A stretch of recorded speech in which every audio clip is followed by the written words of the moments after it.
Sir ఏంటండి ఈ గాలి మాటలేంటి? ఈ బూతు మాటలేంటి? అసలు ఏం జరుగుతుంది? ఏంటబ్బా శేఖర్ రెడ్డి గారు నాకేశారు మాట్లాడమంటే? ఇంకా ఆ! ఆయన బాలకోట కూడా మాట్లాడిన తర్వాత ముగ్గురికి సమాధానం చెప్దామనే. ఆయనకి నెట్‌వర్క్ లేనట్టున్నది. మాట్లాడండి. అంటే ముగ్గురు ఒకే పార్టీ కదండి. ఏం చేస్తాం, మీ కర్మ నా కర్మ. ముగ్గురు ఒకే పార్టీ కదా సార్. ఇప్పుడు మీ మీకు అర్థం. ముగ్గురు ఒకే పార్టీ ఇప్పుడు కదండి. మా కర్మే లేదు, మీ కర్మే లేదు. నేను ఆ పార్టీ అయితే నేను రోడ్డు మీద ఎందుకుంటా?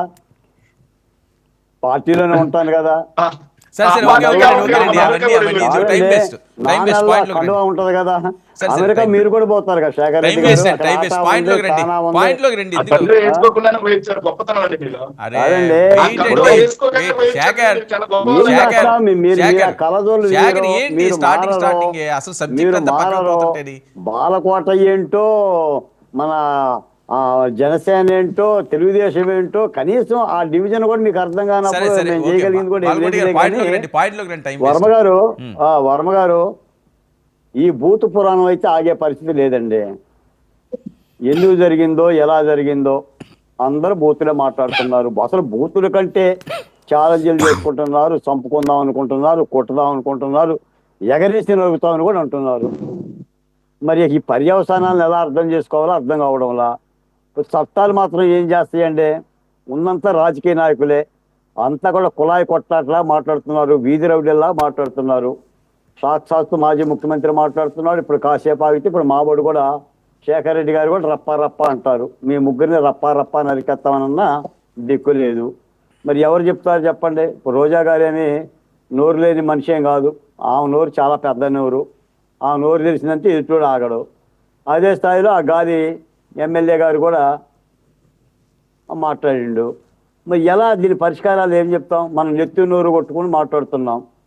మీకు తెలుసో లేదో, అసలు ఆ మహిళలు అయితే వీళ్ళ టీవీలు కూడా చూడరండి. వీళ్ళు చెప్తున్న ఉపన్యాసాలు లేదు అనుకుంటున్నారు తప్ప, ఆ రోజా గారు కానీ అటువంటి వాళ్ళు మేమేదో మాట్లాడుతుంటే ప్రజలు అది వేరే ఏళ్ళు వేస్తున్నారు, చప్పట్లు కొడుతున్నారు అనుకుంటున్నారు తప్ప ఎవరో చూడరండి. ఎందుకంటే జగన్మోహన్ రెడ్డి గారి పరిస్థితి కూడా అంతే. ఇప్పుడు ఆయన ఏదో ఈ భాష మాట్లాడుతున్నంటే, రెచ్చగొడుతున్నంటే ఎవరు చూస్తారండి? కాసేపు కార్యకర్తలకి ఉత్ప్రేరకంగా ఉంటుంది. వెరసి ఏమవుతుంది ఇప్పుడు? రాష్ట్రం అంతా కూడా రప్పా రప్పా అన్న మాట మాట్లాడిన వాళ్ళందరి మీద కూడా కేసులు అవుతున్నాయంట. నిన్న మొన్న నలుగురు మాజీ ఎమ్మెల్యేలు మా మీద కేసులు పెట్టారు, రప్పా రప్పా అన్నందుకే కేసులు పెట్టారని చెప్పి వాపోతున్నారు. మరి ఈ సంస్కృతికి ఎవరు కట్టడి చేయాలి చెప్పండి? పోలీసులు మాత్రం ఎంతమందిని అని చెప్పేసి అంటారు. అందరూ రోడ్డు మీద పడి తిట్టుకుంటుంటే ఇంకో మాట కూడా చెప్తా. ఇప్పుడు రోజా గారు పద్ధతి గల మాజీ మంత్రి, మరి వేసల రాజధాని అమరావతి అని అన్నారు. తప్పు అని చెప్పేసిన మాట ఆమె ఏం మాట్లాడదు. కొన్ని భువనేశ్వర దేవిని తిట్టినప్పుడు తప్పు అనే మాట్లాడదు. ఆమెను తిడుతున్నప్పుడు కూడా ఆమె అలాగనే మాట్లాడు. ఇప్పుడు మీరు చూపించిన వీడియోలు కూడా ఆమె తగ్గరా, నేను చూసుకుంటాననే చెప్తుంది. మరి దీని పరిష్కారాలు ఏం చెప్తాం మనం? ఇది కాదండి మనకి సబ్జెక్ట్ కూడా. దీన్ని వెనకపోతే మనం ఆ మహిళలతో మాట్లాడలేము, ఆ బూతులతో మాట్లాడలేము. విషయం ఏంటంటే ఇప్పుడు మిథున్ రెడ్డి గారి రొంగిపోవాలా, అరెస్ట్ అవ్వాలా, ఇదే ఒకే ఒక అంశం. మిథున్ రెడ్డి గారి గురించి పోలీసు బృందాలు తిరుగుతున్నాయి అంట. నాకు తెలిసి అసలు మిథున్ రెడ్డి గారి గురించి పోలీసు బృందాలు తిరగటం ఏంటండి? ఆయన ఒక ఎంపీ, ప్రజాప్రతినిధి, లాడేది కాదుగా, తీవ్రవాది కాదు కదా. ఎక్కడ పారిపోతాడు? ఇంట్లోనే ఉన్నాడు. ఇంట్లో ఉండకుండా ఎక్కడ పోతాడు? శేఖర్ రెడ్డికి చెప్పినా జాడ చెప్తాడు. పోలీసులు ఎందుకు అరెస్ట్ చేయరండి? పోనీ అవును అగంతుడు అయితే, నక్సలైట్ అయితే, అడవిలో పారిపోయాడైతే అనుకోవచ్చు. ఎక్కడుంటాడు ఆయన? ఉంటే ఇంట్లో ఉంటాడు, లేకపోతే ఢిల్లీలో ఉంటాడు. ఢిల్లీలో పోలీసులు లేరా? ఈ కాలయాపన ఏంటి అంటే ఎంపీ గారనేనా, లేదా పెద్దిరెడ్డి రామచంద్రారెడ్డి గారి కొడుకనే? ఇప్పుడు హైకోర్టు ముందస్తు బెయిల్ నిరాకరించింది, సుప్రీంకోర్టు ముందస్తు బెయిల్ నిరాకరించింది. మద్యం లెక్కర కేసులో ఆయన ముద్దాయి.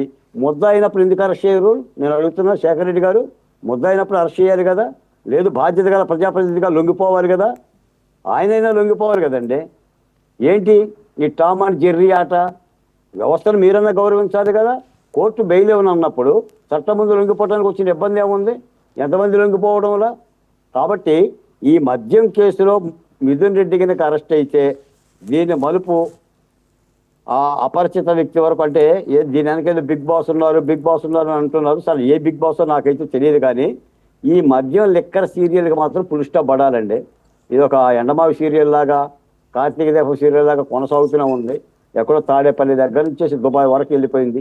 దీని ముడుపులేంటి, దీని నిధులేంటి, ఈ విషయాలన్నీ కూడా దర్యాప్తు బృందాలు తేల్చాలి. ఇప్పుడు మేమంటున్న మాట కూడా కాదు.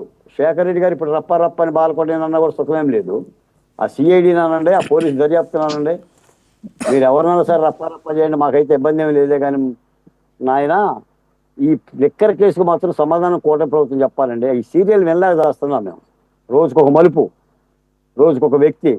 అసలు ఆ కసిరెడ్డి ఎవరో, ప్రద్యూష్ ఎవరో, అసలు ఓఎస్డీలకు సంబంధం ఏంటి, ఆ లిక్కర్ మాఫియా ఏంటి, ఆ డాన్లు ఏంటి, నాకు తెలిసి నేను చెప్తున్నాను కూటమి ప్రభుత్వానికి ఒక టైం బాండ్ పెట్టుకొని మొత్తం జగన్మోహన్ రెడ్డి గారు 5 ఏళ్ల పరిపాలన మీద కేసులు విచారించండి. 5 ఏళ్ల పరిపాలన మీద విచారించి ఆర్థిక నేరాలు చేసిన వాళ్ళకి రికవరీ చట్టాలు తీసుకురండి. మీరేదో అరెస్ట్ చేస్తారు, లోపల పెడతారు, ఆయన బెయిల్ తెచ్చుకుంటాడు, బయటకు వస్తాడు, ఏళ్ళు వేస్తాడు, మళ్ళీ రప్ప అంటాడు. సుఖమేంటి చెప్పండి? ఇప్పుడు ఆర్థిక నేరం చేసినప్పుడు వాళ్ళ దగ్గర రికవరీ చేయకపోతే దానికి సంబంధించిన వాళ్ళకి ఇబ్బంది ఏముంటుంది చెప్పండి? తప్పనిసరిగా కూటమి ప్రభుత్వం మాట చెప్పటమే కాకుండా సీరియస్గానే వెళ్ళాలండి. నాకు తెలిసి ఇవాళ రేపో మిథున్ రెడ్డి లొంగిపోవాలి, లేదంటే అరెస్ట్ అవ్వాలి. మిథున్ రెడ్డి కనుక అరెస్ట్ అవ్వకపోతే పోయేది కూటమి ప్రభుత్వ పరువే. ఈ రోజున మిథున్ రెడ్డి కనుక అరెస్ట్ చేయకపోతే కూటమి ప్రభుత్వం అచేతనమైన ప్రభుత్వం అవుతుంది, చేతగాని ప్రభుత్వం అవుతుంది, చర్యలు తీసుకోలేని ప్రభుత్వం అవుతుంది. దర్యాప్తు సంస్థ కూడా ఉత్సవ విగ్రహంగానే భావిస్తారు ప్రజలందరూ. కాబట్టి చాలా సీరియస్గా ఈ కేసులు మలుపు తిప్పాలి. ఇది సాదాసీదా కేసు కాదండి. అయినా మీరు ఒక మాట అన్నారు వర్మ గారు, మిథున్ రెడ్డి ఏదో చాలా అమాయకుడిలాగా, చాలా మంచి మనిషిలాగా ఏదో మాట అన్నారు. మన కేజ్రీవాల్ కంటే ఏమైనా గొప్పడా ఏంటండి? ఢిల్లీ లెక్కర్ స్కామ్లో కేజ్రీవాల్ని అరెస్ట్ చేశారు కదా, సిసోడియాని అరెస్ట్ చేశారు కదా, కవిత గారిని అరెస్ట్ చేశారు కదా. ఏంటంటే పార్లమెంట్ ఎంపీ అయితేనేంటి, వైసీపీ నాయకుడు అయితేనేమి, పెద్దిరెడ్డి రామచంద్రరెడ్డి కుమారుడు అయితేనేమి, ఇక్కడ ముద్దాయా కాదా? వాళ్ళకి నేరంతో సంబంధం లేకపోతే కోర్టులో తెలుసుకుంటారు, కోర్టులో విచారించుకుంటారు.